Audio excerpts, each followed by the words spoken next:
પશુઓની ગેરકાયદેસર રીતે હેરાફેરી કરનાર આરોપીઓને પકડી પાડતી ઉધના સર્વેલન્સ ટીમ. સુરત શહેર પોલીસ કમિશનર શ્રી અનુપમસિંહ ગેહલોત સાહેબ તથા ખાસ પોલીસ કમિશનર શ્રી ભામબાગ જામીર સેક્ટર 1 સાહેબ તથા નાયબ police commissioner Shri Bhagirath Gadhvi zone 2 સાહેબ તથા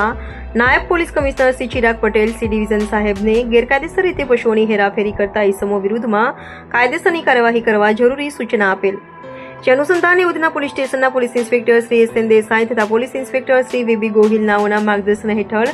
સર્વેલન્સ સ્ટાફના assistant head constable Mohansinh Ratansinh તથા આસિસ્ટન્ટ હેડ કોન્સ્ટેબલ ચિરાગભાઈ પિતાંબરભાઈને મળેલ બાતમીના આધારે ઉધના ખરવાનગર પાસે જાહેર પોલીસ શૌચાલયની પાસે જાહેર રોડ પર એક બોલેરો પિકઅપ જેનો રજિસ્ટર નંબર GZ195783 માં 2 પાડા તથા 4 પાડી કુલ 6 ખીચોખીચ દોડાથી બાંધી અતિ ક્રૂરતાપૂર્વક ભરેલ હોય તથા ઘાસચારો કે પાણીની વ્યવસ્થા કરેલ ન હોય તેમજ ઉપચાર માટે કોઈ મેડિકલ સાધનોની વ્યવસ્થા નહીં રાખી આ કામના આરોપી શેખ મહેબૂબ શેખ સુલામેન કુરેશી ઉંમર વર્ષ 38 રહે મીઠી ખાડી નુરાની મસ્જિદ ગલી નંબર 1 પાસે